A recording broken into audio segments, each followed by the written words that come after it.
Bonjour chers internautes et bienvenue dans votre rendez-vous hebdomadaire avec l'actualité sur Futuriste.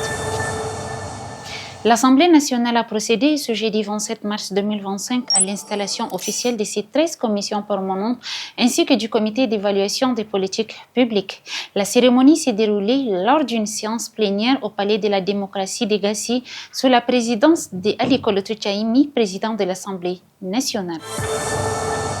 Le ministre de l'Eau et de l'Énergie, Pascal Kanabé Marcelon, a effectué une visite sur les chantiers de construction de la centrale énergétique de Germaya en compagnie du directeur général de la SNE, Gal Saleh Ben Haliki. Cette descente avait pour but d'évaluer l'état d'avancement des travaux, mais comptant des lenteurs observées, le ministre a rappelé les instructions du chef de l'État exigeant les responsables de l'entreprise d'accélérer la mise en service de la centrale dans le plus bref délai.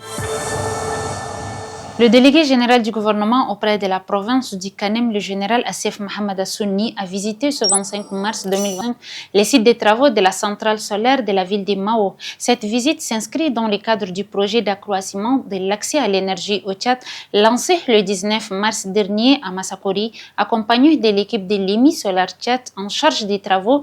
Le délégué général a été guidé par le chef de mission de l'entreprise Zian Tao. Cet après-midi, 147 Tchadiens rapatriés de Libye ont regagné le pays. Cette opération, menée en collaboration avec l'Organisation internationale pour les migrations EIM et les autorités tchadiennes, marque un nouveau départ pour les hommes et les femmes. À leur arrivée à l'aéroport international Hassan Diamous de N'Djamena, ils ont été accueillis par Mbodou Seyd, directeur général du ministère des Affaires étrangères.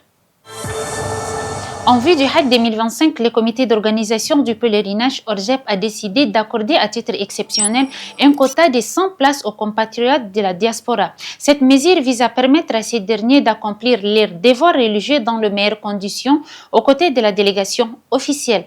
Les intéressés sont invités à déposer leur dossier auprès du secrétariat de l'ORGEP dans le délai requis.